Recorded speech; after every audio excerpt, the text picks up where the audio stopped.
Welcome to Naturally Inspired Radio, where we expose what's broken in the healthcare system, connect you to real health solutions, and inspire you to take back control of your life.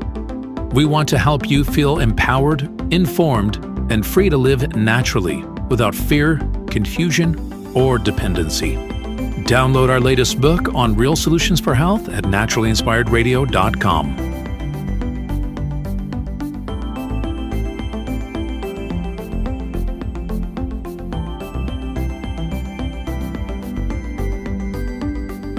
Naturally Inspired Radio is a nationally syndicated show broadcast on over 100 radio stations, online platforms, video channels, and podcast feeds.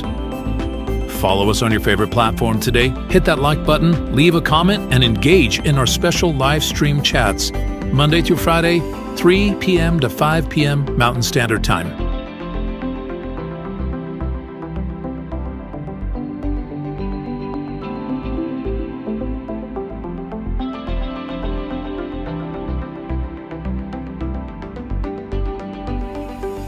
Visit naturallyinspiredradio.com to learn more, register for our weekly giveaway, and explore past episodes.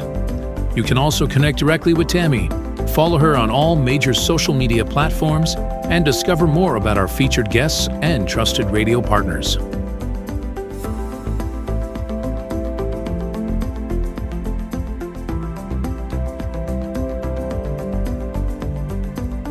Are you looking for better health? Work with Tammy today and take the first step toward a healthier, more empowered lifestyle. Schedule your complimentary 30-minute lifestyle assessment to explore personalized guidance on nutrition, movement, toxin-free living, and natural beauty without pharma. Get started now and discover Tammy's preferred health products at naturallyinspiredstore.com or text Tammy directly 720-303-8868.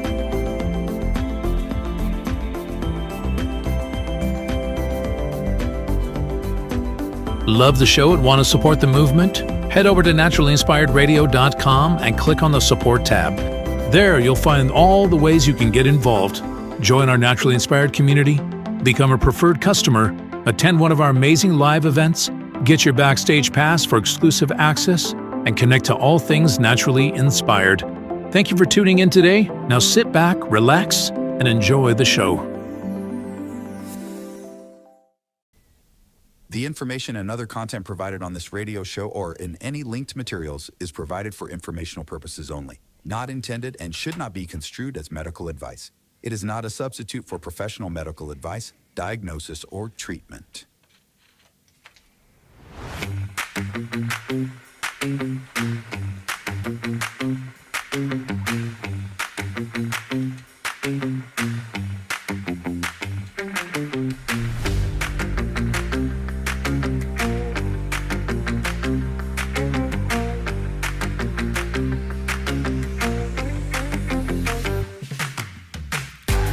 Hey, welcome. It is time for Naturally Inspired Radio. I hope you had a great weekend. We had a wonderful weekend. It was so nice to get up into the mountains a little bit yesterday and do a good hike and just feel small in nature. You know, when you get out amongst the mountains and the river and, you know, just being in the presence of nature, it just kind of has a way of making you feel a little bit small, and in a good way, right? It's just the things that you're worried about maybe just aren't that not really that big a deal. And so yesterday we had a great hike and a chance to do that. So it was awesome. Also, I have a question for you, empty nesters. I have a question for you. What is this thing? So my daughter's coming home at the end of the week, and I don't know what this is. Like I went through her room, I cleaned everything up. I'm getting rid of stuff. I'm nesting in reverse. I think this is what this is. Is this a thing? Is this a thing, empty nesters? Is this a thing? Because like, I know when, I was waiting for babies, I was very much a nester, getting everything all ready and all that stuff. But like, she's coming home for a visit, but yet I just felt the need, and I feel the need to like do all this stuff. So I'm wondering, is this a thing? Is this yet another thing that nobody really talks about? In parenting and in the next chapter of life? Is it? Am I going to be doing this every time my kids come home? This urge to like clean, purge, and redecorate and reshape everything? I don't know. But hey, if you have any words of wisdom on that, I'll take it. I've got a great show planned for you today. But I do have to say, I don't even know if I have words for this whole digital revolution that we're headed into. I saw a couple tweets. Finally, I saw a couple tweets from some people that are more mainstream, talking about artificial intelligence and just how like freaking weird it is. In particular, I'm thinking of Matt Walsh tweeted out something about like very soon, it's going to be possible in the future, in the very near future, you'll be able to have a conversation with an AI version of yourself. And, you'll probably be able to look at yourself. Like you're looking at yourself, talking to yourself. Is it going to be a younger version of yourself? Is it going to be an older version of yourself? Like, what kind of insanity are we on the brink of here? Like, everybody in the pro AI club, they're all excited about the innovation. We're going to be able to do this. We're going to be able to do that. But like, I'm just like a little bit worried that we're not really having a conversation about the ethics of this thing. Like that just seems to me like a very mysteriously absent. Like maybe you and I are having conversations about it with our friends or maybe even our, family or whatever. And we're like, oh, this AI thing's a little freaky, right? But like, there's no national conversation about this. And I'll tell you, what was it? Thursday night, I was on the Red Pill Project with Josh Reed. And we got to talking about this AI stuff, and we got to talking about just, how things were moving forward. And I took a lot of heat in the comments on this show. Shut up. You're so negative. You're negative. You're negative. Oh, you don't know what you're talking about. You're negative. You got to stop, Okay. So I am a little concerned that people do not understand the magnitude of the shift into artificial intelligence that is coming. I mean, I'm just a little surprised, really. Like, okay, I can see being excited about some of the innovation around artificial intelligence for sure. But again, I don't think people are understanding the magnitude of the shift that is going to be required of you. Lots of promises right now, lots of promises in politics, and we're going to do this, and, there's not going to be any jobs. So, universal basic income. And so some people are getting excited about this.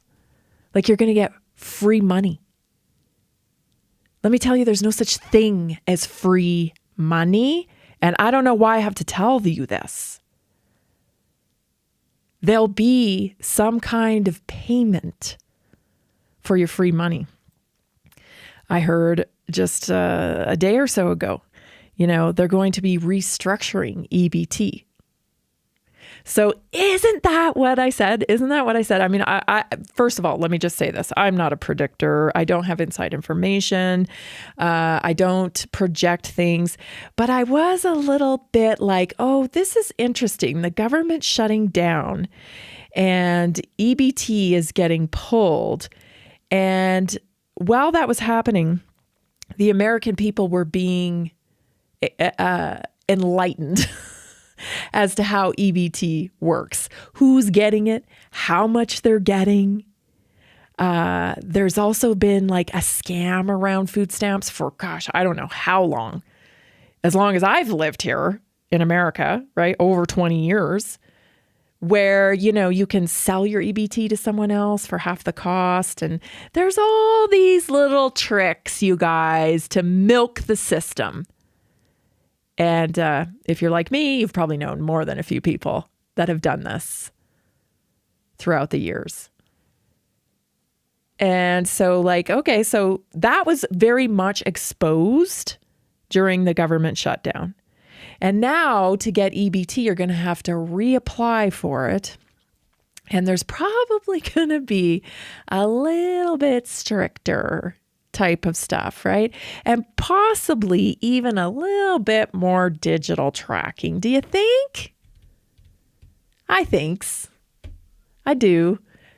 This is where we're headed, everybody.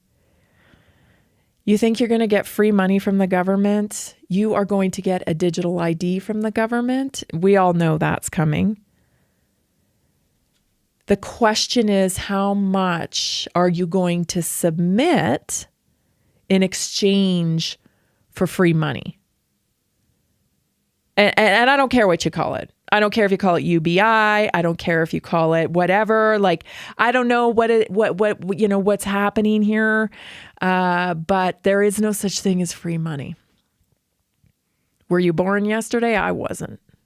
You know, so the digital age that we have ushering in, a lot of people are excited about what, you know, its capabilities are. And all I'm saying is that be cautious. Be cautious, right? Because something you will be required. Let me just tell you. You will be required. If the government is going to pay you, if the government is going to, give you anything, you best believe it's not going to come for free. There is going to be an exchange of some sort. And let me tell you, data is big money. Data is big money. It's interesting, you know, data crunching is like, people's data is big money. So perhaps it's your data that you'll be giving in exchange. Or, you know, as we march closer and closer to the need for more and more energy,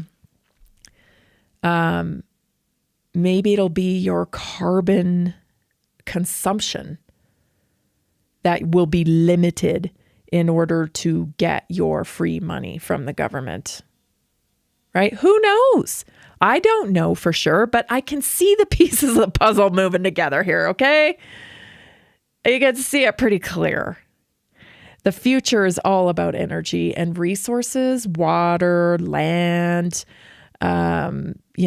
food. The future is all about energy consumption. And so that will be weaponized against you in some way, right? I don't see how it isn't at this point. Unless we have some kind of, digital Bill of Rights, which I think we need, right? Because this is so predatory. The digital revolution is so predatory. We're not having the conversations about what's going to happen. We're already seeing people with technology-induced brain disorder, technology-induced emotional disorder. We're seeing this. We're living it. We're living it. We're seeing discrepancy with how people operate online compared to how they operate in reality. It feels like a lot of people are losing grip on reality, and they're acting in reality like they would act online, which is significantly different, right? Keyboard warrior online, but when you look somebody in the face, it's a little bit different.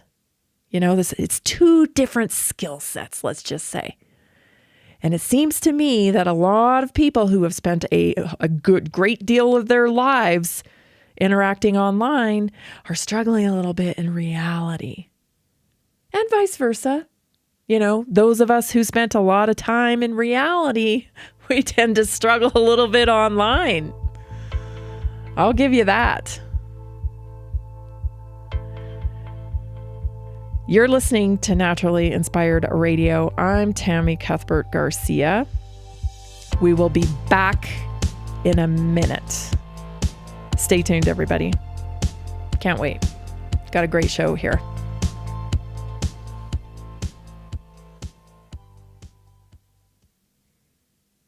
Did you know that a single collagen supplement could support your heart health, help protect against EMF exposure, and reduce inflammation all at the same time? Our preferred foundational collagen not only supports radiant skin and joint mobility, but also promotes heart health, reduces inflammation, strengthens hair and nails, provides added protection against the effects of EMF exposure, and so much more. Our favorite collagen is super absorbable and easy to take. Just 1 tablespoon in the morning and another in the evening for maximum benefits. Here's what our listeners have to say.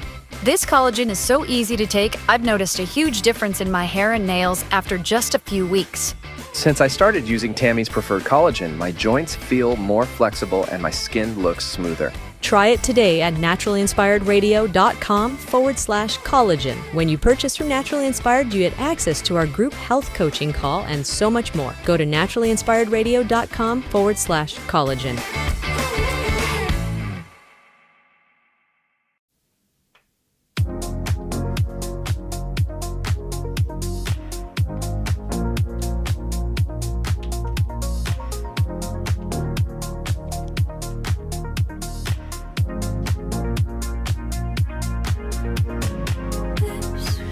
Did you know that over 70% of Americans are on at least one prescription drug, if not polypharmacy? Many with side effects that cause more problems than they solve. When you visit your doctor, chances are you'll leave with a prescription. It's just the way it is. When you work with a natural health practitioner, you can spend thousands of dollars and often still not see the results that you were looking for. And that's why we created Naturally Inspired Health Community, where you get health coaching, guidance, and community support for free, just by purchasing the same top-tier EWG certified clean products we personally use and recommend.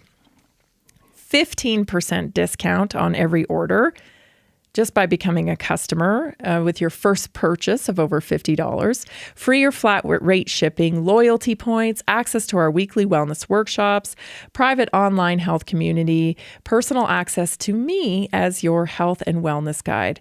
When you join our community, you're not just buying products, you're investing in your health. You're getting knowledge and your freedom. You have freedom from the pharmaceutical trap. So join us today at naturallyinspiredstore.com and feel supported. Get informed and truly inspired to live well naturally at naturallyinspiredstore.com. I got a great show for you today. I would just want to let you know what's coming up here. Did you see this stuff about red meat allergy? Well, wouldn't you know it? I covered this a long time ago. So we're going to dive into that. Also, Canada is cloning meat without labels now. So that's interesting. I have an interesting story about Lasik surgery, too, that you're going to want to stay tuned for.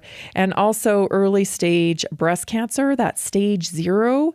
Yeah, there's some interesting stuff you need to know about that as well. Our health topic today is how to manage menopause and what your symptoms mean.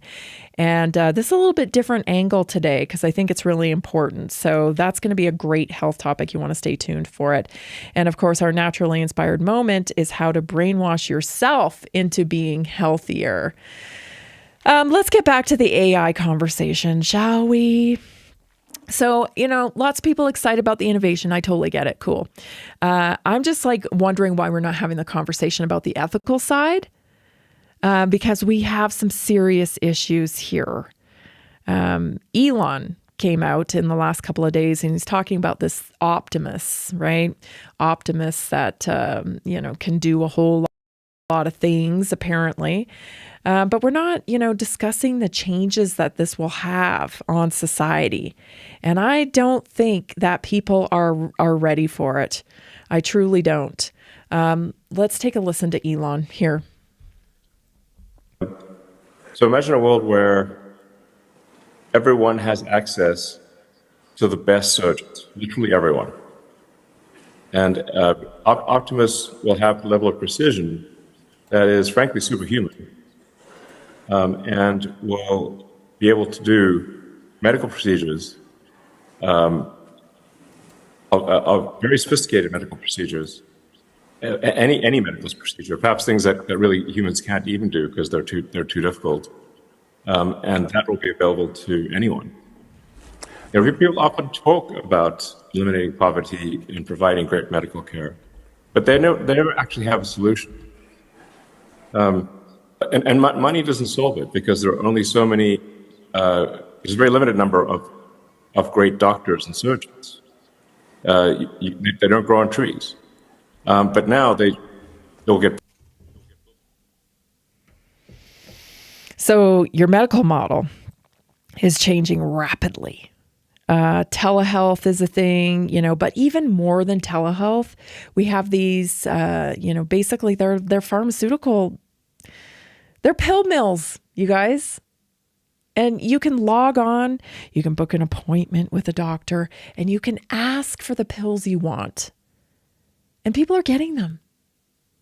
So, remember when we had the big pill mill type of thing going on with pain drugs and pain clinics and stuff? Yeah, now it's just gone online. And you can book a doctor. That doctor doesn't know you from Adam.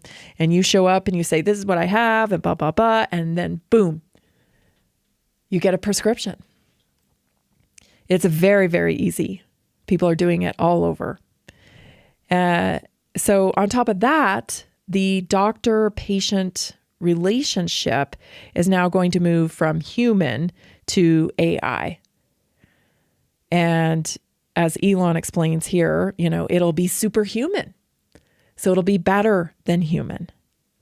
The problem is, it isn't human. It isn't human. And it doesn't have empathy. And it doesn't understand your family. And it doesn't understand who you are. And it doesn't understand, all the variants of being human and the nuance of being human. And I don't know. I don't know the consequence of that. I can't say precisely what the consequence of that is. But don't you think it's worthy of a discussion before, is this where we want to go? Robot doctors? It doesn't feel like we're going to get a choice, And I find that concerning because, again, we have this rising mental health issue. We have this kind of disconnection from humanity where, and what are you talking about? What do you mean when you say disconnection from humanity? Well, listen, we have people filming crime now instead of intervening and helping during a crime. And you can say, well, there's a lot to that's not because of, technology. Well, yeah, it kind of is. It is. I mean, we have other layers on top of it, innocent people who are trying to help getting prosecuted for trying to stop a crime. There's that element to it too. I mean, any visitor here, I don't believe in aliens, but if there was somebody visiting to the planet, they would look at this and be like, There's a plan here to destroy. I think when you're in it, it's not as easy to detect that there's a plan here that appears to be like destroying culture in America and in the UK and in Canada, and other places as well. But when you're in it, maybe it's just like you don't see it coming. I'm not sure what it is, but we have a real problem here, and a lot of people are excited. Like I said, it's very exciting, but I can't even quantify the level of mental illness that is going to happen because of this type of interaction. Check this clip out. I want to share this with you because in the future, I guess we'll be talking to archives of humanity, otherwise known as dead people. Here we go. Check it out. He's getting bigger. See? Oh, honey, that's wonderful. Kicking like crazy. He's listening. Put your hand on your tummy and hum to him. You used to love that. It feels like he's dancing in there. Oh, honey. Mom, would you tell Charlie that bedtime story you always used to tell me? Once upon a time, there was a baby unicorn who didn't know he knew how to fly. This baby unicorn was like your mom because she didn't know that she knew how to fly, but she knew how to do all kinds of fabulous things. Hi, Grandma. Hey, Charlie. How was school today? It was really fun. I made this crazy shot in basketball. I don't really care that much about basketball. What about the crush? Stop. Grandma, stop talking. Just tell me one thing. Look who's going to be a great grandmother. Oh, Charlie. Oh, congratulations. She says that he's been kicking a lot, though. Like, a little too much. Tell her to put her hand on her tummy and hum to him. You loved that. You would have loved this moment. You can call anytime.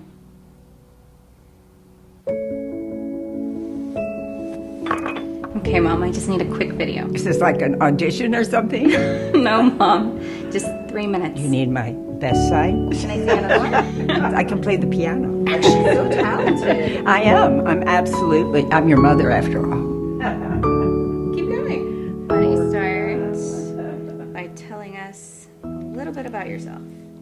Well, I was born as a very young child. I would hope so.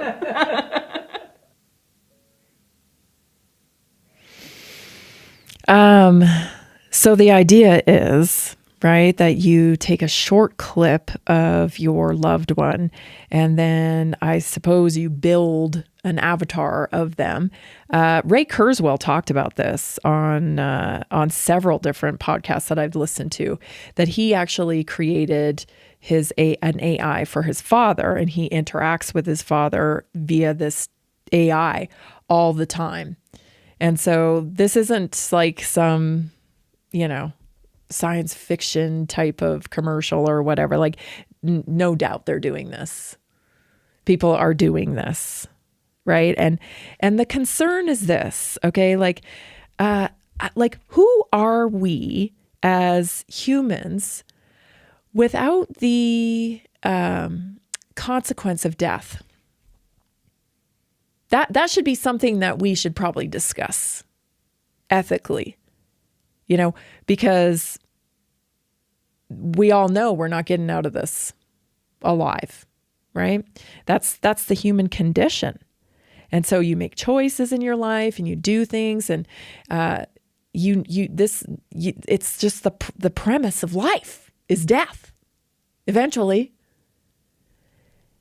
And this is like these tech bros and people who seem to be obsessed with fake life, because that's what it is. I mean, you can see it here now, right? Like everything's fake. Everything feels fake. Oh my gosh! Every time I see a news story, I'm like, what's the play here? What's the play? Because there's always a play. And it's just very suspicious that nobody's asking that question. Or there's not even a discussion around it. Stay tuned, everybody. We'll be right back. This is Naturally Inspired Radio. I'm so glad you're here.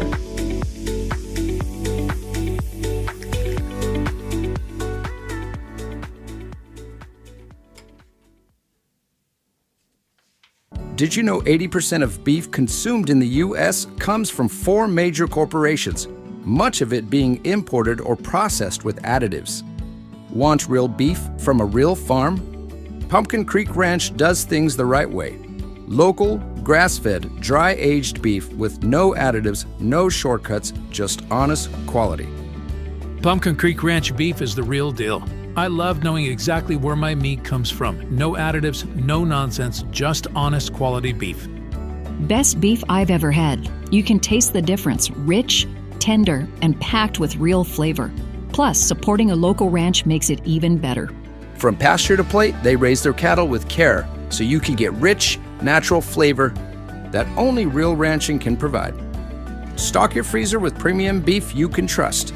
Visit pumpkincreekranchco.com or call 970-658-0176.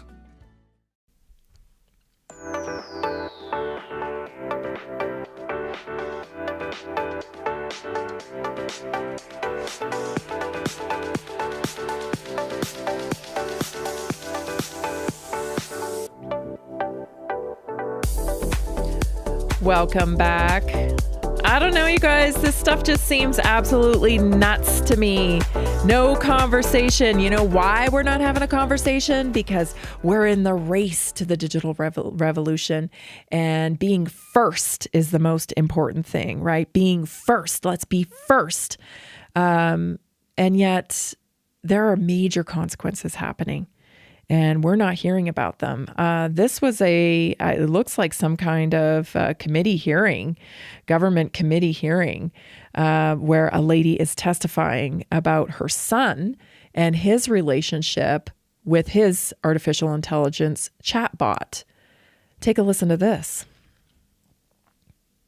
Public reporting indicates that users on average spend more than 2 hours a day interacting with chatbots and character AI.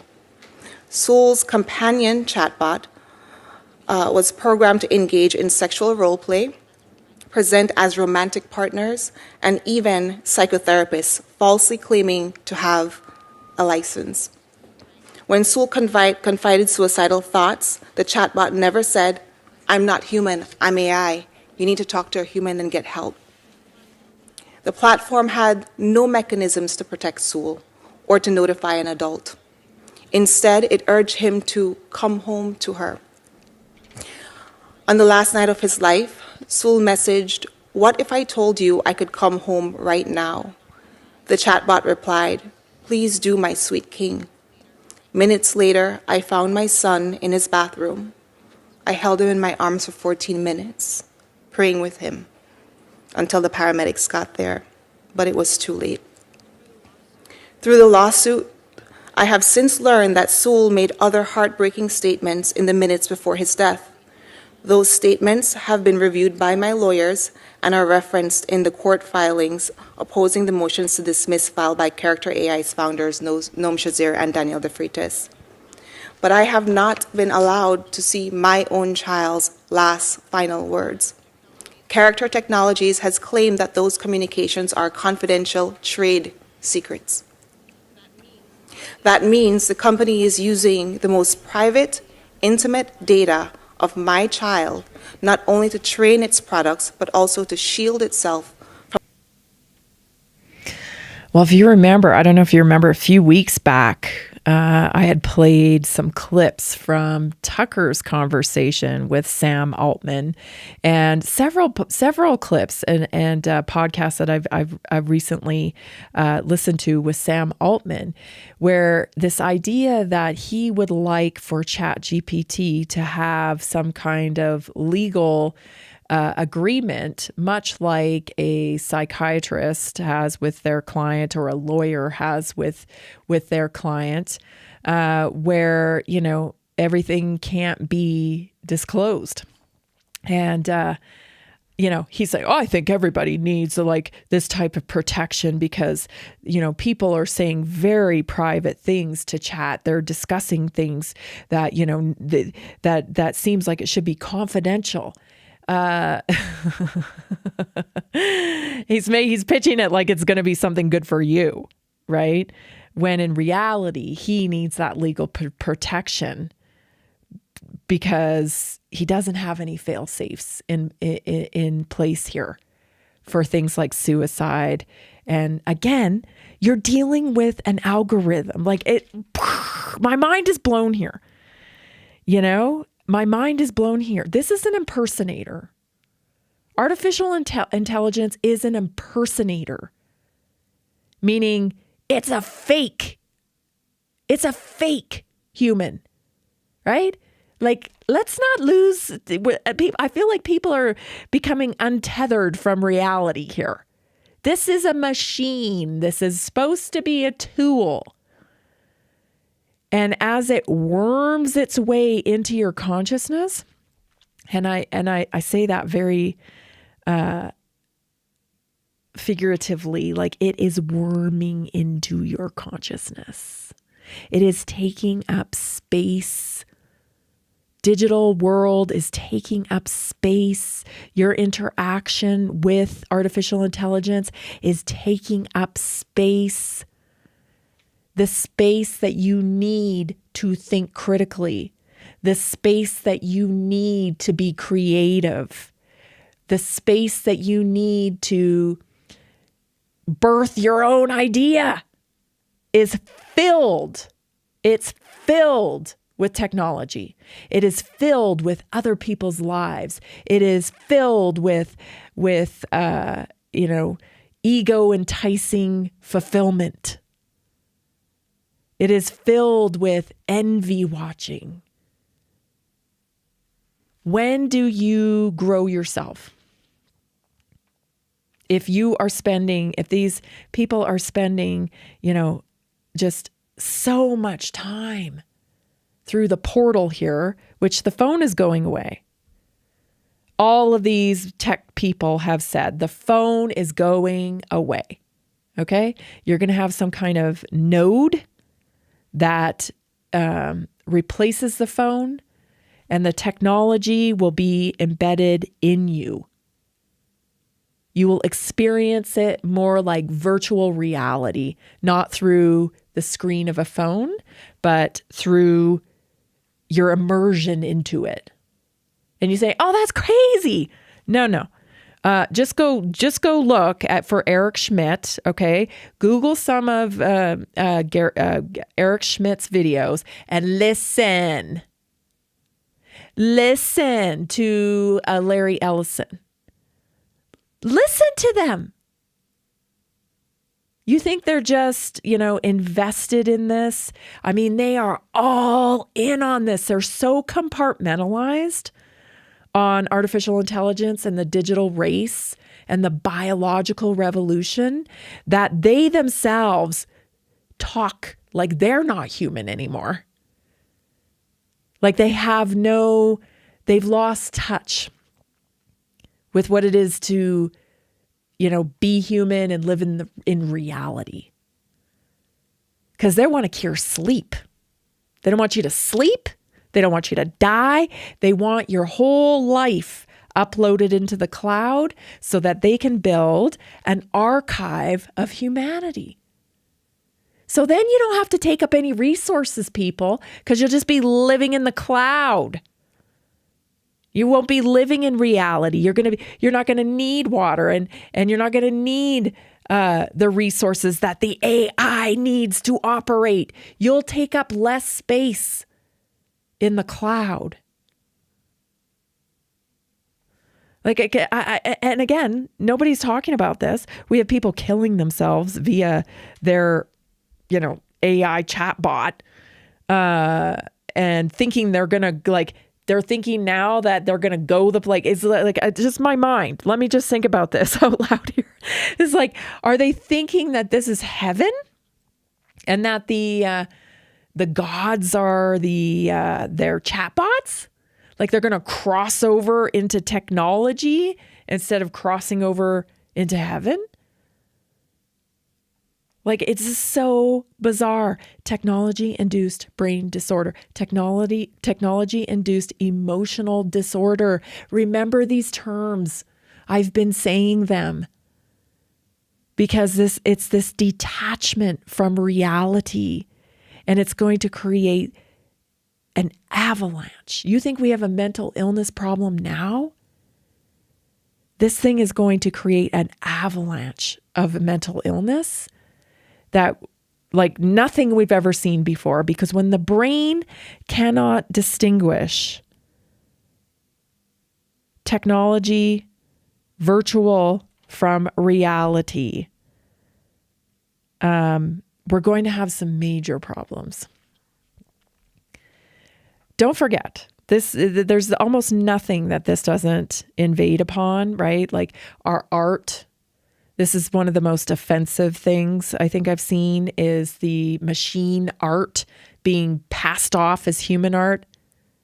Don't do that. Art is very personal. It is the human story. Whether it's movies or music or painting or dancing or, all the different arts that we use to express the human story and the human condition. Like, it just feels so, like so much of a betrayal. We've seen AI music now hit number one. And, this person's like, oh, well, I write music. No, No, we have a system here already. If you're a writer of music, then you need to collaborate with musicians and collaborate with producers. It's the human story here. It's the human story. You got to tell it through humans. It's not going to be as impactful, And if you're talking about health, it's just crazy to think that you're going to go to a robot to advise you on health, mental health. Oh, we're not just talking about surgeons here. We're going to have robot Optimus psychiatrists. How's that? Think about that. This robot's going to empathize with you and try to help you through your human emotions. Through patterns, guys. It's just data. You're just data, right? You're just data crunched. You're just a lot of data that comes together with and can be put together for the right answer. Talk about one size fits all. We have this problem with allopathic medicine already, where your individual needs are rarely assessed. It's just like, oh, you've got this number on this laboratory test. Okay, then you get this pill. Oh, you've got this, then you get that. It's like, we are so individual, Not to mention that the allopathic model doesn't even assess the impact of emotions on the body. Does not, they don't even go there. There's so many things that they don't even look at as a variable when it comes to our health. I can't. You're going to go to a robot who's going to guide you in your human experience. Bizarre, to say the least. Up next, we've got our naturally inspired moment. This is a good one. You're not going to want to miss it. Stay tuned. We'll be right back.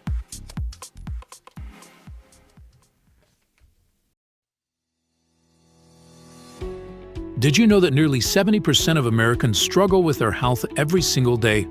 That's why we are reaching out to health professionals and to anyone who simply has a heart for helping people. Right now, there's an opportunity to make a real difference in people's lives while building a flexible income stream for yourself.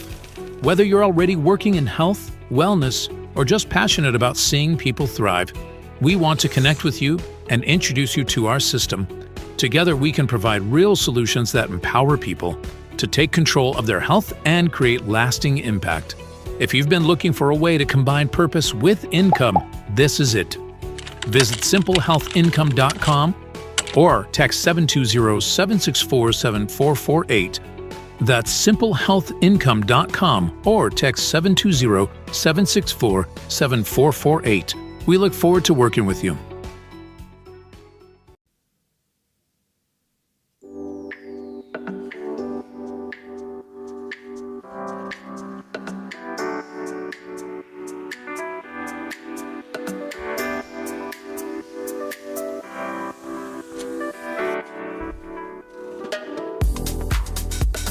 Welcome back. This is Naturally Inspired Radio. So glad you're joining me today. I want to let you know, coming up in January, this show is actually going to be moving to drive time. It's going to be moving from 7 a.m. to 9 a.m. Mountain Time, and that's coming up in January.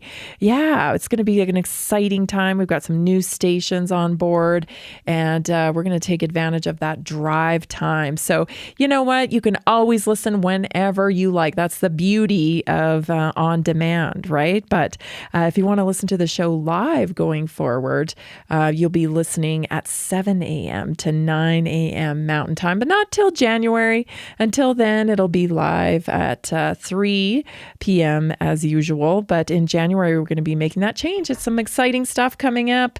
Naturally Inspired is growing, and so we are growing along with it and changing things a little bit. So hope you'll tune in January.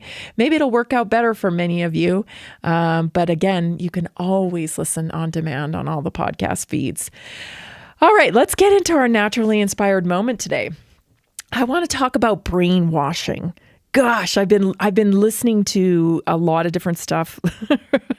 There's a lot being revealed in the world of the old conspiracy theory that is now just not conspiracy theory, but just theory and truth, right? And so a couple of things have come up recently, and it is brainwashing. A lot of these celebrity people, you think, how did they, how did that happen or whatever? What's going on with them? I'm talking people like Britney Spears and, it's just a lot of craziness, right? And you wonder, even Candace Owens has been talking a lot about having a handler and not really understanding that she had a handler.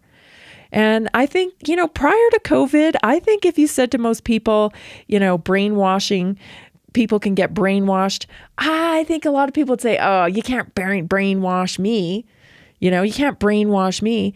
But, studying cults and studying through COVID, especially trying to understand and get a handle on why people did what they did, I started looking at brainwashing totally different. Brainwashing is like repetition. Brainwashing is assumed knowledge, right? Things that you don't really know why you think you don't really know why you know them. You're just like, oh yeah, this is what you do, right? So much of that is how we operate. And it's all brainwashing. It is all brainwashing. So, I wanted to talk a little bit about today because, brainwashing can be good. You can actually work to brainwash yourself by focusing on behavioral conditioning, subconscious influence, and environmental programming. So here today for our Naturally Inspired Moment are 5 ways to brainwash yourself into healthy habits using these simple principles. Number 1, change your environment before you change yourself.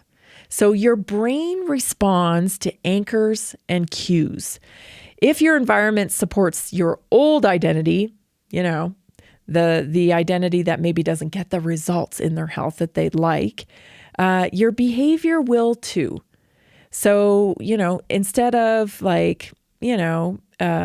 saying, oh, I'll take my vitamins later. I'll take my vitamins later. I keep them in the cabinet. I know they're in the cabinet. You know, that's your old self when you constantly forget to take your supplements and take your vitamins. You gotta train yourself with a new environmental cue. So put your supplements, by your coffee maker, so that I take my coffee every day. I'm going to grab my supplements then. That's changing the environment before you change yourself. Or, you keep your workout wear, something that you get up and put on in the morning before you shower and whatnot. You get up. This is what I do. I get up, I put on my workout wear, I go straight to the gym. Because the whole day unfolds, chances are you're not going to get there. So make it a habit to get up, get into your workout wear, and, just control that environment a little bit. When your cues are visible and effortless, the brain follows them automatically with no discipline required. Willpower, I don't really believe in willpower. I believe in repetition and consistent action over time. And if you aren't fighting against your natural instincts, then you don't need willpower, right? When you identify that working out and moving your body makes you feel good, then it isn't a matter of willpower. It's a matter of visiting feeling good. So when you get up and you put on your workout clothes and you still don't feel like working out, visit in your mind how good you feel after you work out. Then it's a no-brainer. You're like, oh yeah. And then you can even use contrast and visit in your mind how you will feel if you don't work out. And that can be used as a trigger to get yourself to get there. Create identity scripts, not goals. So this is interesting. So it's like teaching your subconscious, because it doesn't respond to commands. It responds to identity statements and predictable roles. So instead of, I need to eat better, you need to say something like, I'm a woman who fuels her body like it matters. I'm a person who fuels my body with intention. Because your brain will attempt to behave in alignment with the identity that you declare, especially when repeating it with emotion and frequency. That's why it's so important, I think, to tell somebody, I do this. I'm somebody who works out 5 days a week. I'm somebody that, it runs. I'm somebody who lifts weights. It's your identity, right? It becomes part of you. And then you're more likely to adhere to that because you're declaring it over yourself. You can use micro commitments to bypass resistance. So large changes trigger the brain's defense mechanism, meaning resistance. I don't want to climb that huge mountain, right? Where micro commitments slip in under the radar. So, if you want to do just even 1 minute of breath work daily, or do 10 squats while your coffee's brewing, or you swap out one food for a healthier option, or even just 5 minutes of reading at night instead of scrolling your phone. Because once you start, the brain prefers completion over quitting, and a psychological principle that's called commitment momentum. So if you can stick to it, 1 minute a day of breath exercise, and you do that for day after day after day, then you're creating that psychological principle called commitment momentum. Number 4, reward the behavior, not the outcome. So the brain wires habits through dopamine prediction, not guilt or self-criticism.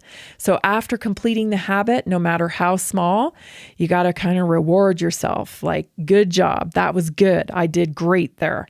This creates self-reinforcement, the same mechanism used in military conditioning, in animal training, and addiction psychology.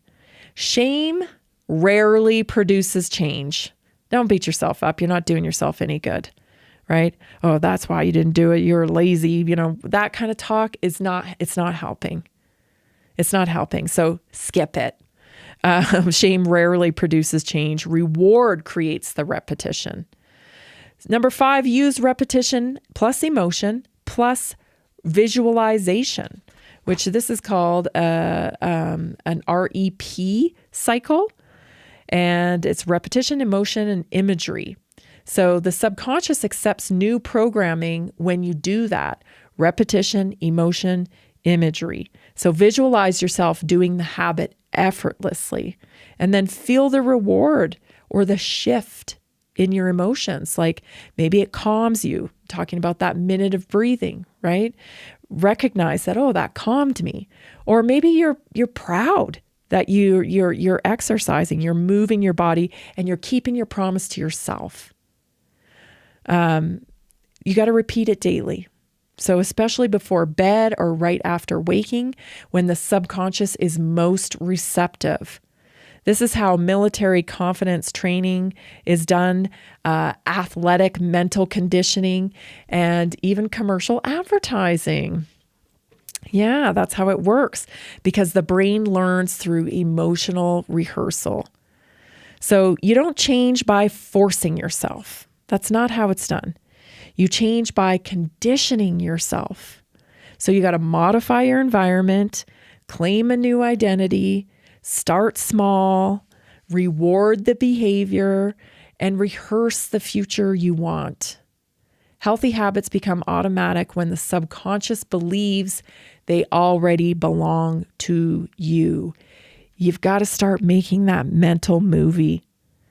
And when you feel like you're slipping away from your commitment to yourself to eat nutritious food, to nutrify the body with intention instead of eat for entertainment or pleasure, when you've made a commitment to yourself that you're going to spend less time on your phone. So when you honor those things and when you do them, you've got to imagine the future outcome. It's not all about the finish line. It's about, the space between where you're starting right now and the finish line, that space in between I always talk about. That's the transformation system. That's the transformation, time from where you are right now to the finish line. All those little choices stacked up in between, and there's so many of them. And then the finish line. You've got to build yourself a movie, a visual movie in your mind beyond the finish line and beyond. So that when you feel resistance, like making a poor choice with your food, you can instantly go to that little movie you have in your mind where you've crossed the finish line and beyond, right? When you feel lighter, when you feel more mobile, when you feel more independent, when you've kicked all the pills to the side, when you've gotten the energy back that you've been looking for. You've got to build that mental movie, because when things get tough, and they do, because it's a bit of a space between where you're starting and that finish line. It's a bit of a space. And when things get tough, you need a go-to in your mind's eye. Like, oh yeah, this is why I'm doing this, right? This is the compelling future I always talk about. But the mental movie is so, so important. And that takes time, especially if you're digging yourself out of a bit of a hole. It can be tough to build that mental movie. Just start slow with a few moments from your past, but feel it. 5 ways to brainwash yourself into healthy habits. Stay tuned for the second hour. This is Naturally Inspired Radio. We'll be right back. Are you ready to stay informed and inspired 24/7? Tune in to Naturally Inspired Radio anytime, anywhere. Visit naturallyinspiredradio.com, or for the best mobile experience, download the Simple Radio app. Search for Naturally Inspired Radio. Save it to your favorites, and click on the graphic to listen instantly. Catch live broadcasts, revisit past shows, dive into long-form podcast conversations, and discover rare, censored presentations by leading health experts. Plus, explore documentaries uncovering the hidden truths of occult and esoteric history. Stay connected, stay inspired. Naturally Inspired Radio is always at your fingertips. Tune in now. For health questions or comments, text Tammy directly at 720-303-8868. NaturallyInspiredRadio.com.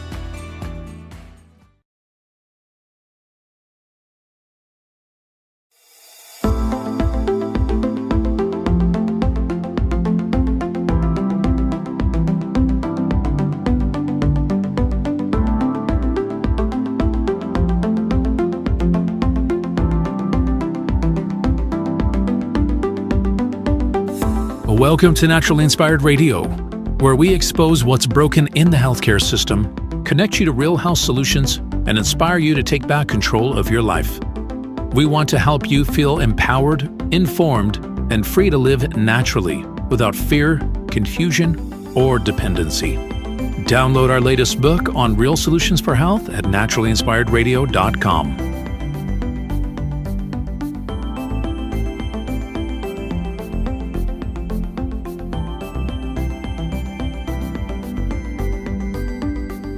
Naturally Inspired Radio is a nationally syndicated show broadcast on over 100 radio stations, online platforms, video channels, and podcast feeds.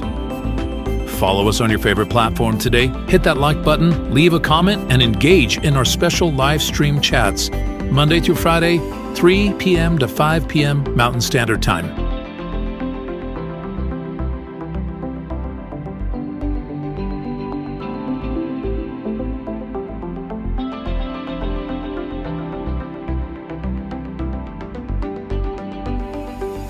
Visit naturallyinspiredradio.com to learn more, register for our weekly giveaway, and explore past episodes.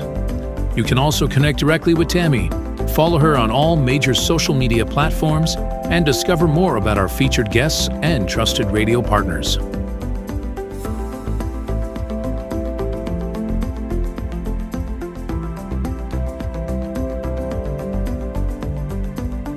Are you looking for better health? Work with Tammy today and take the first step toward a healthier, more empowered lifestyle. Schedule your complimentary 30-minute lifestyle assessment to explore personalized guidance on nutrition, movement, toxin-free living, and natural beauty without pharma.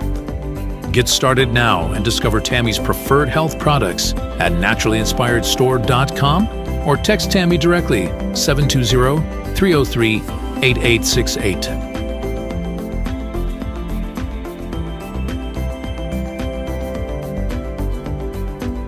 Love the show and want to support the movement?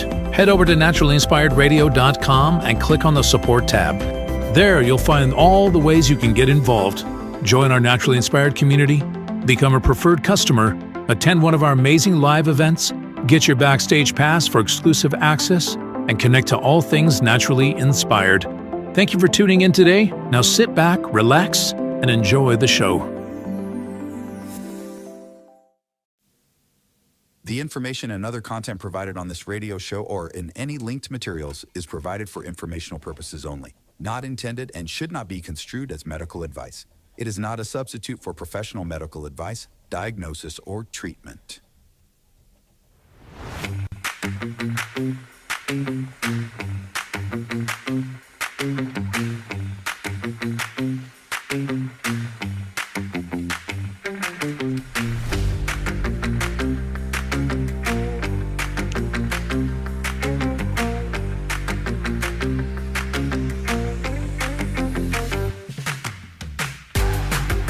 Did you know that most people never get to the root cause of their fatigue or weight gain or inflammation because they're chasing symptoms instead of restoring balance? Well, I just want to tell you, Laura from Colorado said that she was tired of quick fixes that never lasted, Tammy helped me see what my body was really asking for.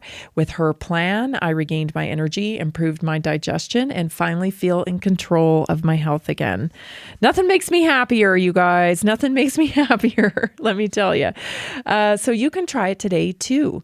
Get a 90-day plan with me, prioritizing priority access to my health text line and VIP access to our weekly wellness workshops. You can schedule your free health and lifestyle assessment at naturallyinspiredstore.com/assessment. naturallyinspiredstore.com/assessment. If you have any questions at all, you can just text me 720-303-8868, 720-303-8868. That's my health text line. Comments, concerns, health questions, hit me up there. I love hearing from you. This is truly a community. So, we do interact as humans. Imagine that, real humans interacting. That we still do it. I do it. So you can text me anytime, 720-303-8868. Also, did you know that irrational paid influencers and other people who actually hate your country are trying to convince you that you don't have any culture? And so I just want to remind you how fantastic your culture is. You absolutely do have culture. You have a wonderful culture. And so I take a couple moments every show now just to remind you how awesome your culture is. And I'll just remind you that culture is the shared pattern of beliefs, values, behaviors, customs, language, art, and social norms that define a group of people. It's essentially how we do things around here. And I think there's a lot of people right now trying to tear down the way we do things around here. And we're not going to let it happen. We're going to keep talking about how awesome America is and what is so cool about it. So one of the things, and this is just a tiny little thing that I plucked out of American culture. I have a quick video I want to share with you, and then we'll talk about it. Here it is. Take a listen. Still active today. In the United States, the popularity of camping drastically increased during the 19th and 20th centuries. Camping also became more organized as groups like the Boy Scouts of America and Girl Scouts promoted outdoor skills, survival, and appreciation for nature. These organizations helped foster a generation of campers who viewed nature as a place for recreation and personal growth. Camping continued to grow throughout the 20th century, particularly after World War II, when recreational camping became increasingly popular among families. Recreational camping, you guys, that's an American thing. Yeah, people camp out when they had to. They were living that way. That wasn't camping. I'm talking about recreational camping. So before it ever became recreational, of course, indigenous tribes lived in portable seasonal ways that today resemble camping. They moved with seasons, though, and they moved towards food sources and also away from weather. And their relationship with the land laid the foundation for what would later be romanticized as camping. And that's where recreational camping comes into play here. So early in the 19th century, camping in America was associated with frontier exploration, trappers, fur traders, and early mountain men, military scouts, and surveyors. And these groups slept in the wild out of necessity, not recreation. In the mid-1800s, writers sparked the idea of recreational camping. The concept of camping for pleasure started with American writers like Henry David Thoreau, John Muir, who wrote about the Sierra wilderness, enthusiast clubs that explored America's wild spaces. They romanticized nature, solitude, and simple living, planting the seed for recreation. In the late 1800s, organized camping begins. By the late 19th century, camping shifted from rugged necessity to a popular outdoor hobby. YMCA camping programs began in the 1880s. The American Camping Association formed in 1910. Boy Scouts in 1910, Girl Scouts in 1912, and this fueled massive growth around camping. These groups taught survival skills, character building, and outdoor ethics, shaping American youth culture for over a century.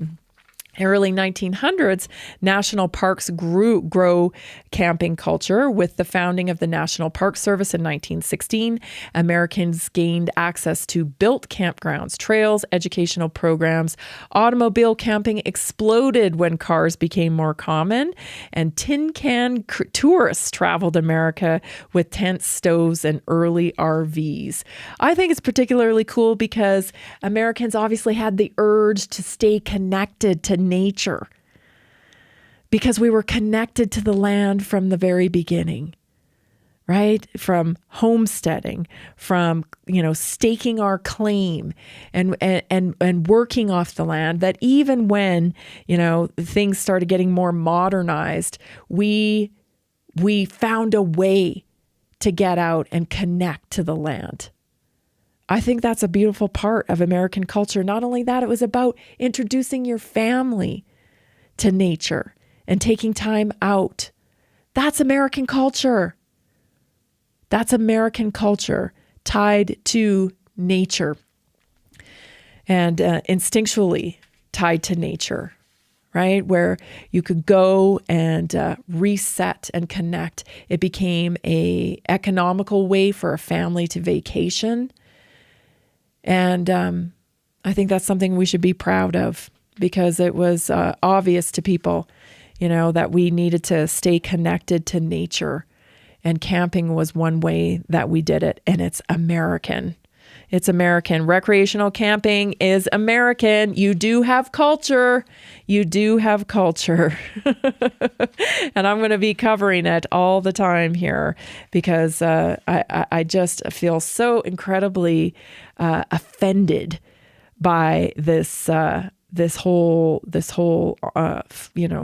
war against American culture, and how America is a terrible place, and that America it's all about the immigrants. No, it's not actually. Culture is the shared pattern of beliefs, values, behaviors, customs, language, art, and social norms. It's how we do things around here. And I think everybody needs a reminder of how we do things around here, because it's the best country in the world. Okay, let's move on to some news, because there's some real interesting stuff in the news around allergies. Yes, allergies to red meat has come up in the news. And how much time do I have, Jason? If you want to hit me up in the chat there and let me know before, I don't want to go to I don't want to run a clip too close to the break. Okay, let's go to the first clip then. We've got a few minutes. So red meat allergy. There's a red meat allergy. Are you aware of this?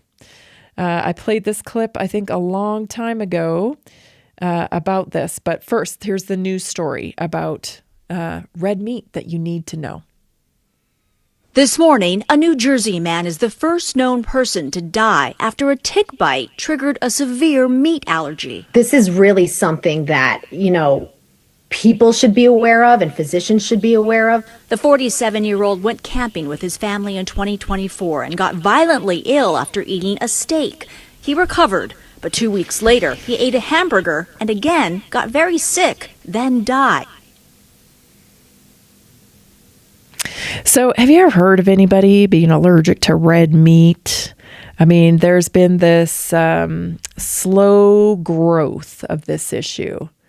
It's been growing and growing and growing, and it's just a little bizarre, and a little convenient, I would say, as well.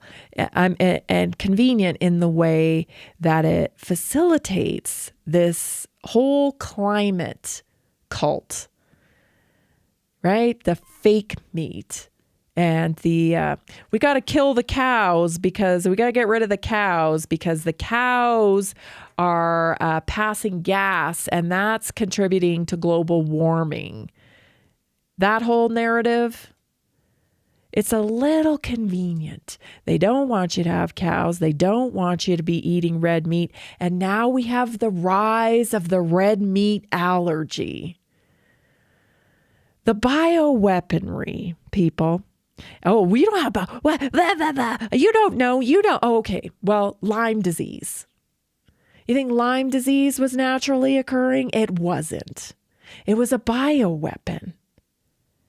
And it seems like to me, because we have people tell us this actually, and after we come back from break, I'm going to show you the guy who said a few things on stage. Of course, he's an affiliate of the World Economic Forum, and he describes how we can socially engineer people through bioweaponry to make them more socially responsible.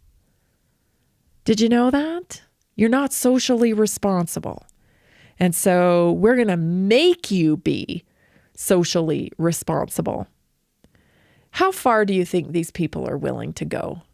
I mean, yeah, some crazy stuff happening all over the world in the name of climate cult, in the climate tenants that just so happen to facilitate the ushering in of more technology, more fake food, more products, more things to sell you, more patents.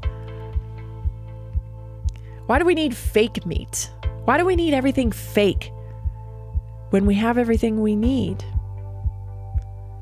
that occurs naturally? If you work with the earth and understand you're a part of it, instead of trying to sever yourself from it so you can profit off it, maybe. Stay tuned. I'll tell you what I mean when we come back. This is Naturally Inspired Radio. Did you know that a single collagen supplement could support your heart health, help protect against EMF exposure, and reduce inflammation all at the same time? Our preferred foundational collagen not only supports radiant skin and joint mobility, but also promotes heart health, reduces inflammation, strengthens hair and nails, provides added protection against the effects of EMF exposure, and so much more. Our favorite collagen is super absorbable and easy to take. Just 1 tablespoon in the morning and another in the evening for maximum benefits. Here's what our listeners have to say. This collagen is so easy to take, I've noticed a huge difference in my hair and nails after just a few weeks. Since I started using Tammy's preferred collagen, my joints feel more flexible and my skin looks smoother. Try it today at naturallyinspiredradio.com/collagen. When you purchase from Naturally Inspired, you get access to our group health coaching call and so much more. Go to naturallyinspiredradio.com/collagen.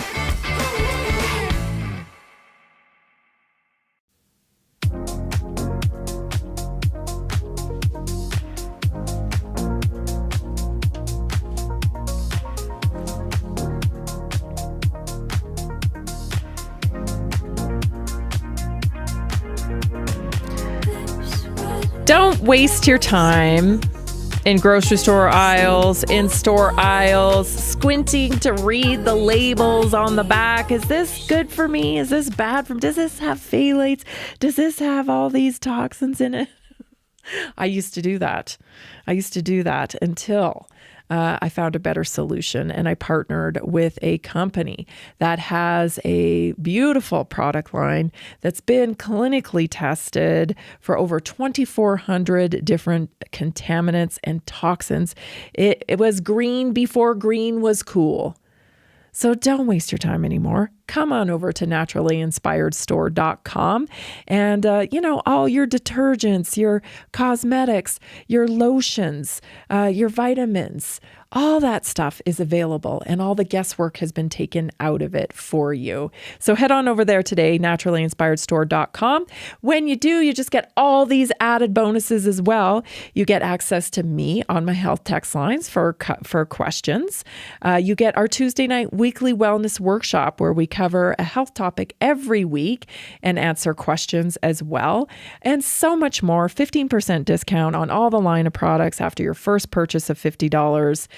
Free and flat rate shipping, back office access to recorded calls, and all kinds of resources for your optimum health journey through livenaturallyinspired.com. Oh, so much more. So get in there today. Don't waste any more time in the grocery store aisles. Come and join us and support us in our mission to change the medical model and connect people to real solutions for health. So we got this red meat thing going on. And a couple years ago, I think it was, I just happened to come across this clip that I played on my show like years ago, I think now. This is a researcher, a bioethicist. If you can even, after you get done hearing what this guy says, you'll be like, oh, that's a bioethicist? Listen to this. People eat too much meat, right? And if they were to cut down on their consumption on meat, then it would actually really help the planet. But people are not willing to give up meat. Yeah, some people will be willing to, but other people, they may be willing to, but they have a weakness of will. They say, wow, this steak is just too juicy. I can't do it. I'm one of those, by the way. So here's the thought. So for example, I have milk intolerance. And some people are intolerant to crayfish. So possibly we can use human engineering to make it the case that we're intolerant to certain kinds of meat, to certain kinds of bovine proteins. And there's actually analogs of this in life. There's this thing called the Lone Star tick, where if it bites you, you'll become allergic to meat. I can sort of describe the mechanism. So that's something that we can do through human. There's this thing called the Lone Star tick. There's also this thing known as Bill Gates, who has been messing around with things like mosquitoes and other things. And he happens to be very heavily into climate change as well. This guy describes it as a weakness in will. I describe it as, a need for nutrition. Beef is probably one of the, if not the most nutritious thing that you can eat on the planet. And these guys want to keep you from it in the name of their ambition, in the name of their need to control, their need to co-opt what occurs naturally in nature, i.e. cows, and turn it into profits and patents for themselves. Can you imagine, like, when these psychopaths get a hold of all the things that occur naturally on the planet? They want to control your seeds. They want to control your soil. They want to control your food. These are the worst people to have control over anything that requires us, that we require to live. I'm telling you, these guys are so evil that I foresee in the long term, you will be buying your air. Because how dare you breathe? And I'll take you back to artificial intelligence again. You may think, oh, this lady's crazy or whatever. Artificial intelligence, you'll exist in the cloud. That way you won't take up any resources from their God, which is artificial intelligence. I mean, you guys, I just wish everybody would see their country's leader now as the head of their business. Mark Carney in Canada is the head of Canada's business. It's his business. Mark Carney is a billionaire. He's not even really, I don't think, a Canadian per se. He's lived in multiple countries, but he is at the helm of Canada now. And man, they're running fast down the tracks into a lot of different things. Population control with MAID, carbon tax, carbon credits, land grab, and also cloned meat. All of these things, you guys, align with the climate agenda.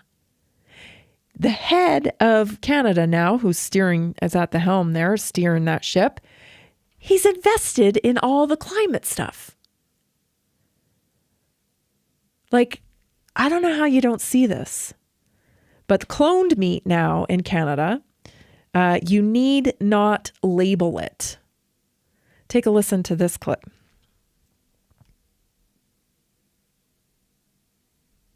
The FDA is not taking care of the health of the public. They're not.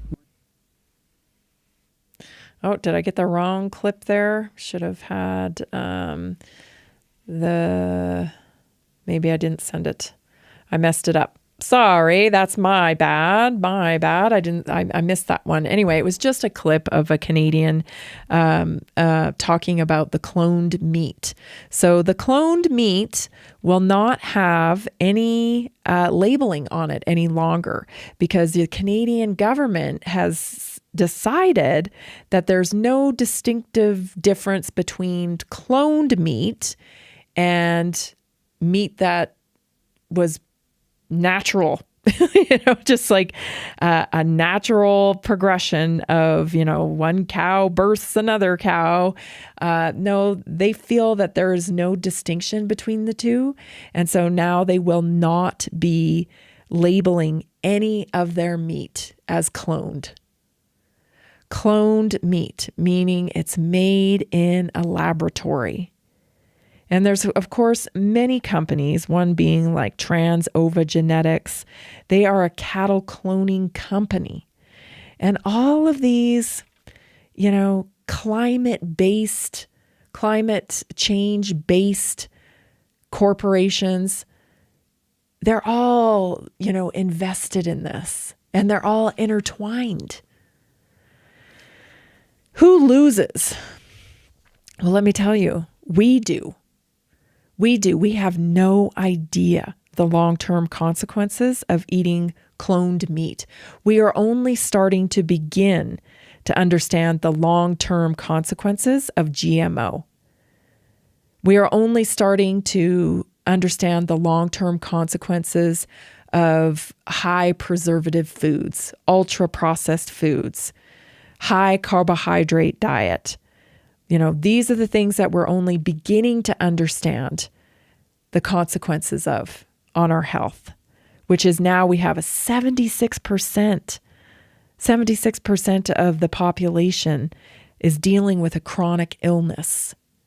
We have an obesity epidemic. We have a mental health epidemic, on and on and on.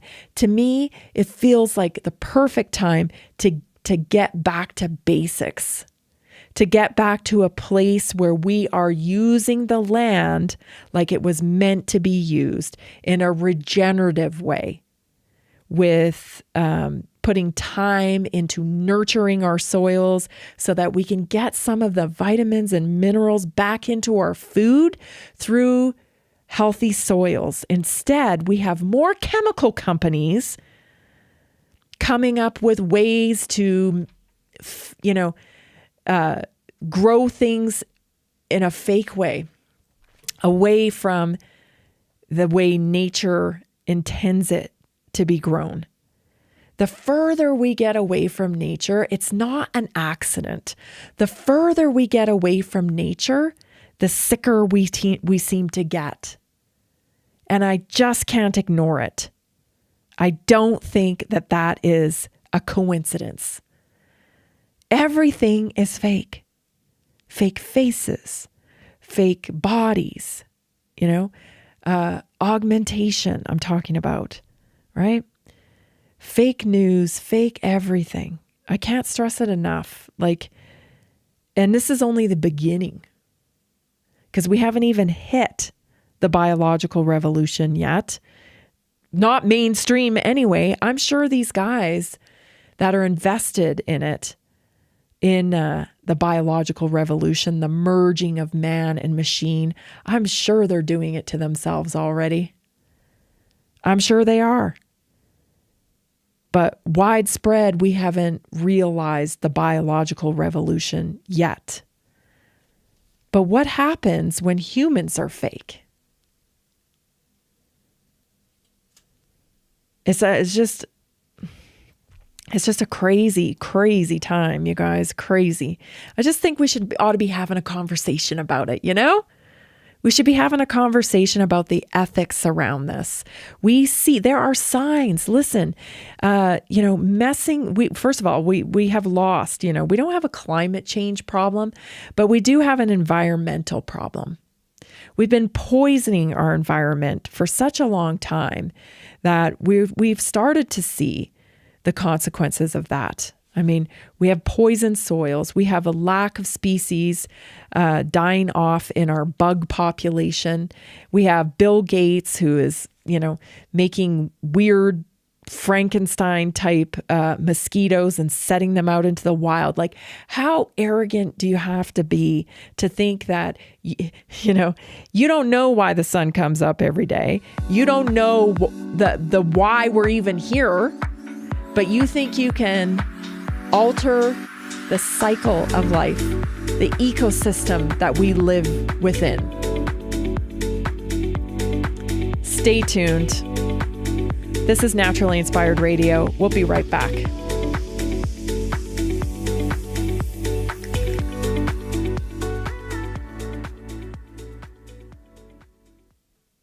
Did you know 80% of beef consumed in the U.S. comes from 4 major corporations, much of it being imported or processed with additives? Want real beef from a real farm?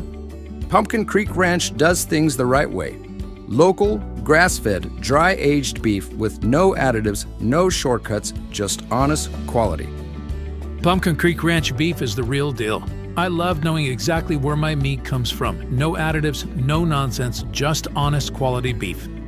Best beef I've ever had. You can taste the difference. Rich, tender, and packed with real flavor. Plus, supporting a local ranch makes it even better.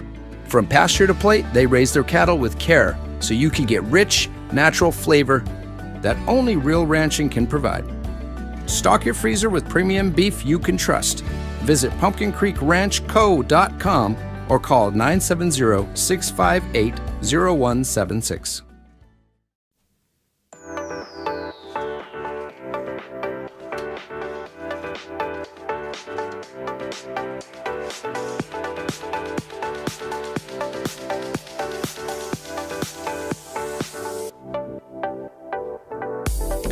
Welcome back. Visit naturallyinspiredstore.com. If you're dealing with inflammation, if you're dealing with menopause symptoms like hot flashes and whatnot, I want to urge you to try our cellular reset. It is getting rave reviews. Many people in our community are loving it. They've experienced better energy. They have less inflammation. Even hot flashes have gone away. And so much more. I love this product. I have it every single day when I'm here chatting with you. I take time for my polyphenols. And so check it out at naturallyinspiredstore.com. You can click on the cellular reset and get yours ordered today. Don't forget, that gets you into the Naturally Inspired community, where you get access to my health text line. You get our Tuesday night weekly wellness workshops and so much more. I can't wait to see you there. So pop on over there. Okay. Let's get back to this. There's fake food, fake life. Where's it all going? These people don't have a lot figured out. They act like they do, but they really don't. How many years till we figured out that, whoopsie, that wasn't the right way to do that? How many times has that happened? Here's yet another one. Lasik surgery. This thing, actually my son many years ago, he was like, I would never want a laser on my eye. I just feel like that would ruin my eye. This kid. And here we are, years later. Listen to this. The FDA is not taking care of the health of the public. They're not warning about the dangers of Lasik. After 7 to 8 years, 44% of people lost the ability to see at distance. You lose something called contrast sensitivity, which is the ability to see subtle shades of gray, and that's in 100% of people. It's taking a healthy eye and making it sick. and their late complications that can come on as long as 25 years later. What are the risk factors for somebody who's had LASIK, it started to wear off, and then they opt to go in again? Don't have repeat LASIK. Many ophthalmologists feel exactly the way I do. LASIK doesn't make you see better. It always makes you see worse. If you knew you had a 75% chance of having an incurable, untreatable, forever dry eye. I just, here's the thing. Root cause is really not to be ignored. Figuring out why. What's the problem, right? Is it a nutrient deficiency? Is it a structural issue? Is it toxicity? Because it's one of them. It's one of them. And I just think that needs to be the philosophy, is what is root cause of the issue? Because it is a signal. It's a signal. If you have poor vision, it's a signal. And now what does it signal? Does it mean, that we'll be able to do something about it? I don't know. I mean, we have glasses, thank God. We have glasses. But we should always be shooting for root cause. And for some reason, we don't shoot for understanding root cause. We shoot for some kind of fix. But it's really just a surface fix. And this is the philosophy of our medical model. We don't get to root cause in our medical model. We just come up with something that is a Band-Aid. And I'm not saying we shouldn't have Band-Aids. I mean, it's great to have Band-Aids, especially in an emergency situation, right? Obviously. Or if it's something that we can't fix, then of course we want this. But we don't even try to understand root cause. We don't even try to understand root cause for most things.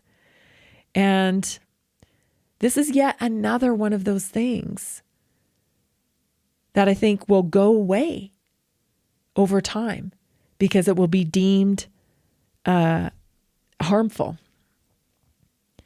And so if this keeps happening repeatedly, right, where this medicine's fantastic. Oh, wait a minute, that one's killing people. We got to pull it. No, vaccines don't cause anything. Whoops, maybe they do. Oh, no problem with mRNA technology. Well, we got a lot of myocarditis here. Do you see what I'm saying? As long as we have risk in any kind of medical intervention, there has to be choice. There has to be. There has to be. There has to be choice because look at who would have thought,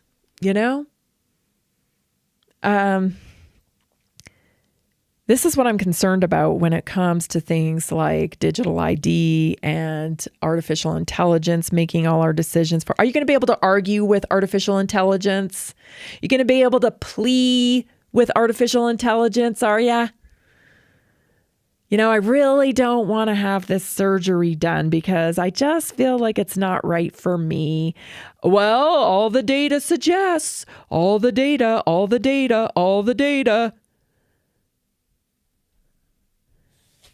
It's just freaky when you think about it. Fine, keep this stuff up. Do the LASIK, make it an option. Do the mRNA technology. Go ahead. I'm not going to stop you. This is a free world. Right?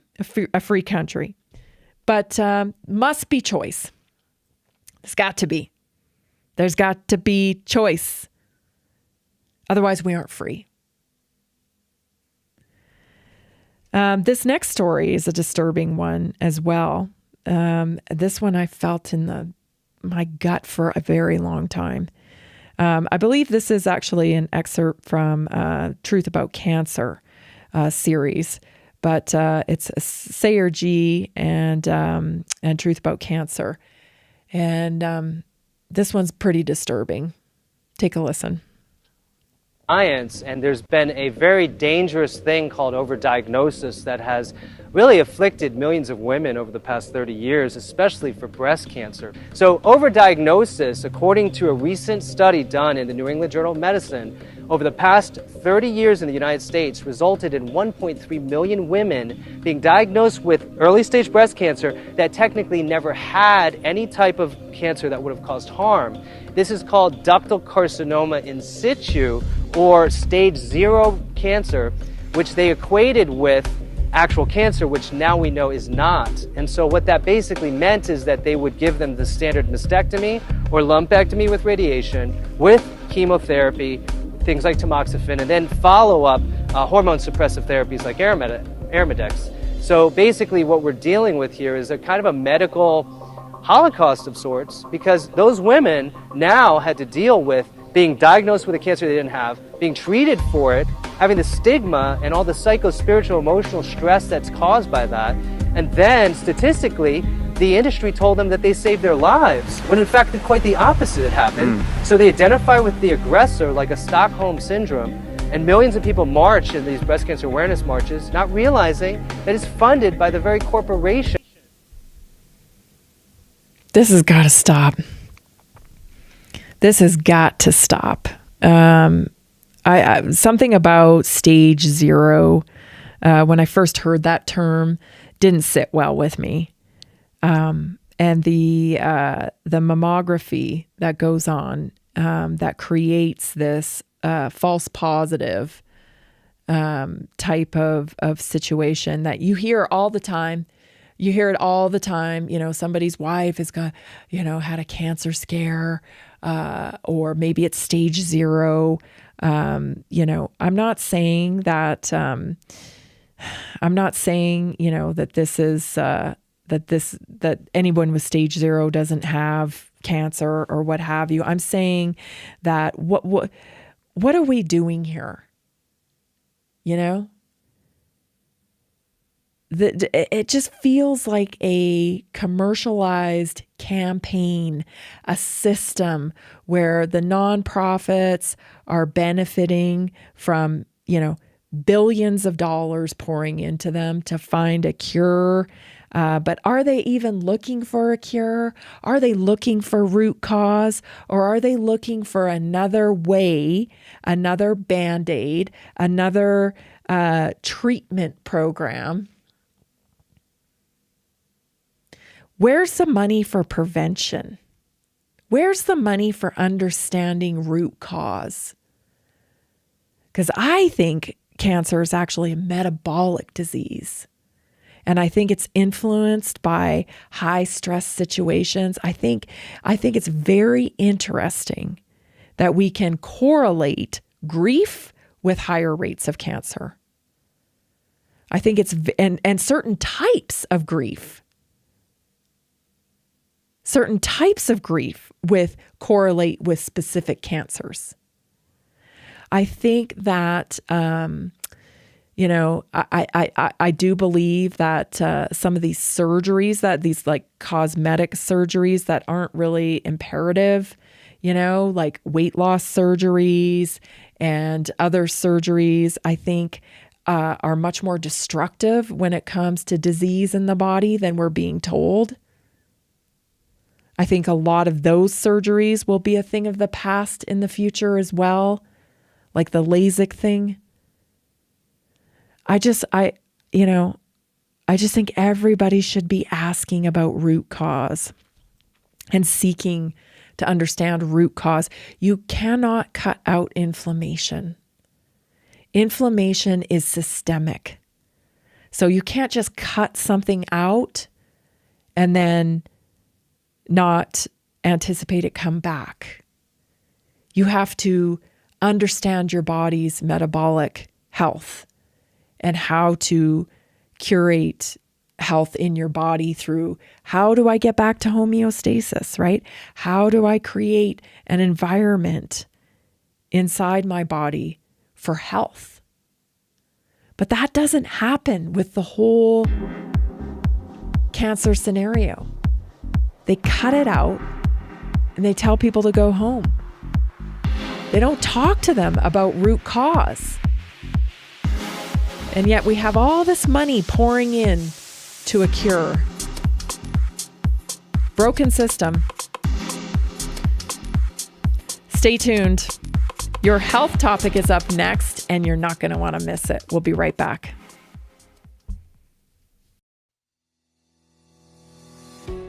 Did you know that nearly 70% of Americans struggle with their health every single day?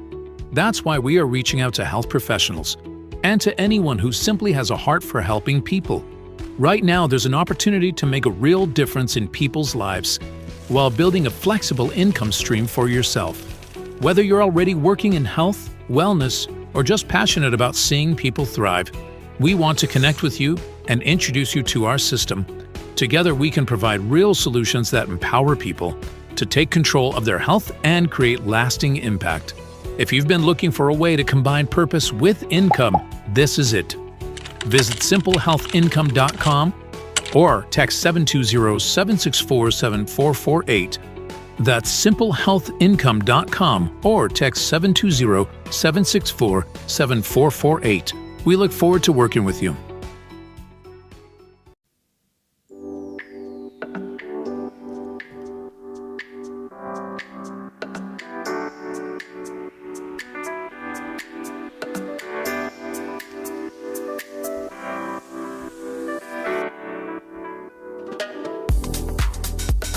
Welcome back. Don't forget, for all your wellness products, go to naturallyinspiredstore.com. We got vitamins, we got multivitamins, we got methylated vitamins, we've got your kids' vitamins, we've got clean laundry soap, we've got clean dishwashing soap, we have wonderful skincare products I absolutely love, which all are environment working group approved.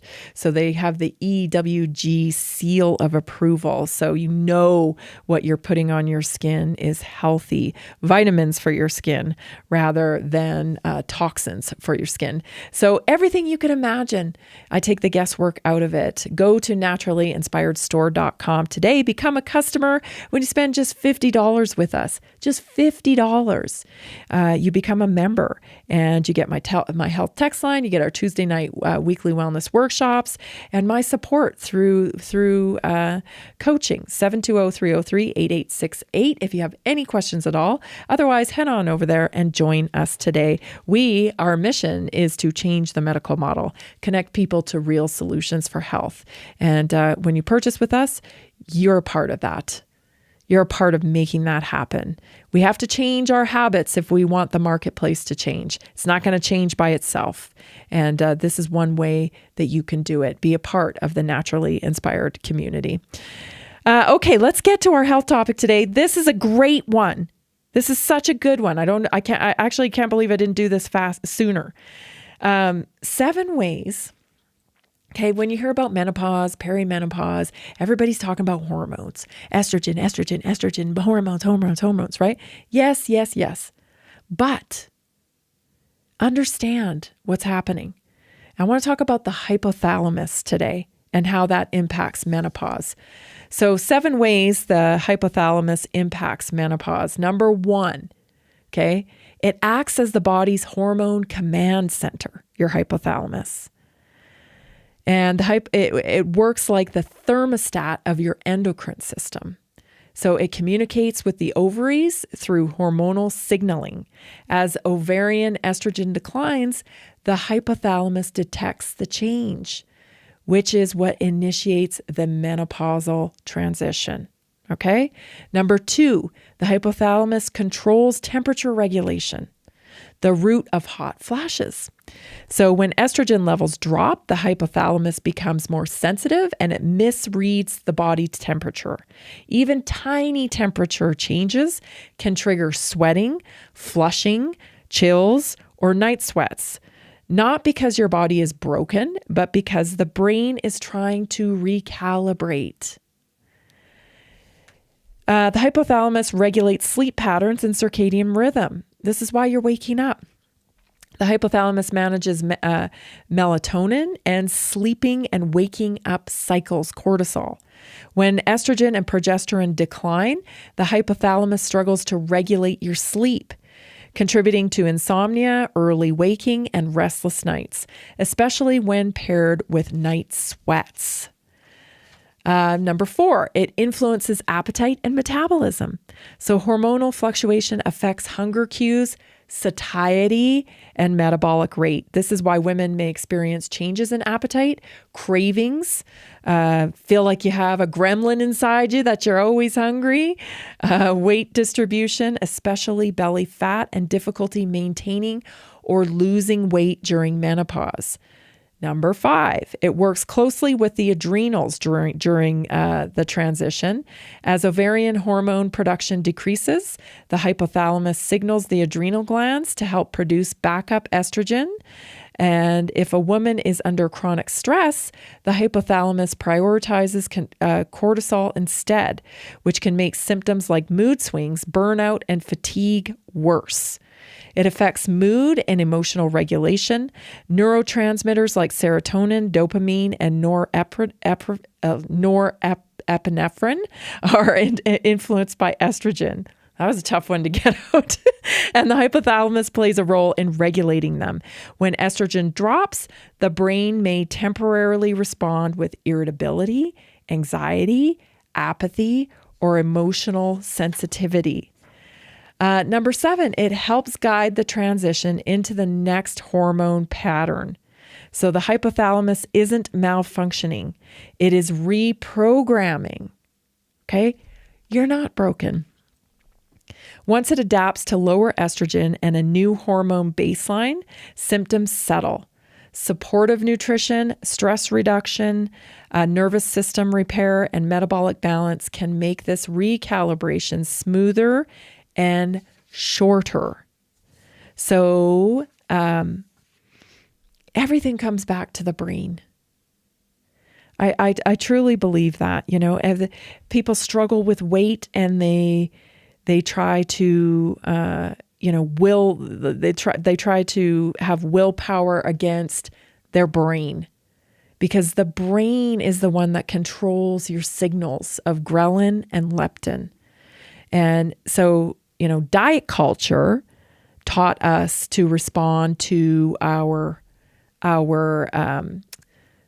weight through deprivation, right? Depriving ourselves of food. And that led us into being tricked into diet foods, which really skewed our brain signals. I've explained this many times before. You know, you have to work with your body's natural signaling. You got to eat when you're hungry. You know, you've got to eat to the point of satiety, though. The only way to eat to the point of satiety is with protein and healthy fats. So, I don't know, you know, it's interesting when you look at it from a brain perspective instead of a body perspective. You'll understand that you're not broken, that your body is just working to recalibrate through this transition of life. And there are things that you can do. So, adaptogenic herbs are very helpful. These help regulate the hypothalamus pituitary adrenals, that's the HPA axis, and they smooth out stress signaling. So these are my favorite options: ashwagandha, rhodelia, holy basil, schisandra, ginseng. These can improve quality of sleep. They balance cortisol levels. They help with hot flashes, if not eliminate them. I'll talk about that in a minute. And mood, by helping the hypothalamus better interpret the body's stress inputs. Omega-3 fatty acids, huge. The hypothalamus is rich in fatty tissue and relies on anti-inflammatory lipids to maintain cellular signaling. Omega-3s support brain cell structure, hormone receptor sensitivity, mood and neurotransmitter balance. And of course, good sources. You want your omega-3s, your Omega Guard is what we use. It's pharmaceutical grade omega-3s. I love them. Magnesium, especially glycinate or threonate. Magnesium supports neurotransmitters, sleep regulation, and temperature control, all linked to hypothalamus signaling.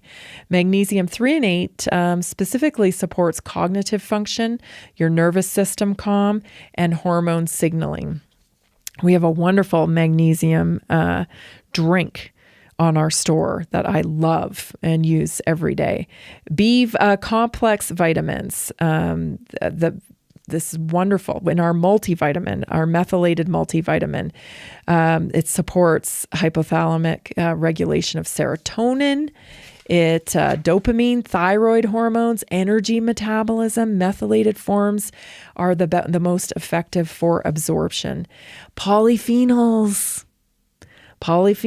These support neuroprotection, reduce inflammation, and improve hypothalamic sensitivity to hormonal feedback.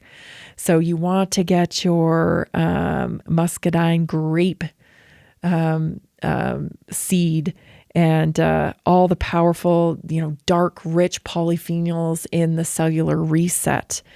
Polyphenols also improve mitochondrial efficiency, important because the hypothalamus is one of the highest energy demand regions in the brain. So this supports the hypothalamus. Of course, electrolytes and minerals. The hypothalamus helps regulate hydration, sodium balance, temperature, adrenal response. Supportive minerals include, salt, potassium, zinc, selenium. These support the adrenal thyroid ovary feedback loop. Protein, I know. My sister sent me a funny meme the other day and said she has never experienced so much peer pressure to eat protein. There's more peer pressure once you hit your mid 40s and 50s to eat protein than there was in high school, man. Protein. But again, protein and amino acids. The hypothalamus uses amino acids to build neurotransmitters and hormone signaling peptides. So you want to make sure that you're supporting for that. Dopamine, thyroid hormones, energy metabolism. Methylated forms tend to be the most effective for absorption. Very, very important. What else do I need to cover here? Oh, vitamin D. We didn't even get to that. So finish up on one thing, protein here. So if protein intake is low, your hypothalamus signaling suffers, especially during menopause. So it's not just, that's the thing about true health, right? Real health solutions support your body, your whole body system, right? There's never just like this little silver bullet, this is going to do that. You're a system. And so you have to support the whole system. So when protein intake is low, it's not just about muscles. It's not just about weight, right? This is about being able to make it through menopause in a healthy way. It's because your actual brain signaling suffers when you're not getting enough protein, especially in this phase of life. Vitamin D. Vitamin D3, K2, vitamin D functions like a hormone and directly influences hypothalamic signaling for immune function, for sleep, for metabolic rate, and for mood. And peri- and postmenopausal women are deficient. There was an interesting study that I heard, who was it that was talking about it? It was a doctor I was listening to. I don't remember who it was now, but that African American women actually have higher occurrences of hot flashes and menopausal symptoms. And because of the melanin in their skin makes them prone to being or susceptible to being deficient in vitamin D. And lack of vitamin D directly impacts your hormonal response during menopause. So get your vitamin D. And I'll tell you, you need more than you think you do. Lifestyle. These are not just, these are a few things that are as powerful as supplements too. Red light therapy, meditation, breath work, strength training. You cannot underestimate the muscle. Thanks, everybody. We'll see you tomorrow. Are you ready to stay informed and inspired 24/7? Tune in to Naturally Inspired Radio anytime, anywhere. Visit naturallyinspiredradio.com, or for the best mobile experience, download the Simple Radio app. Search for Naturally Inspired Radio. Save it to your favorites, and click on the graphic to listen instantly. Catch live broadcasts, revisit past shows, dive into long-form podcast conversations, and discover rare, censored presentations by leading health experts. Plus, explore documentaries uncovering the hidden truths of occult and esoteric history. Stay connected, stay inspired. Naturally Inspired Radio is always at your fingertips. Tune in now. For health questions or comments, text Tammy directly at 720-303-8868. naturallyinspiredradio.com.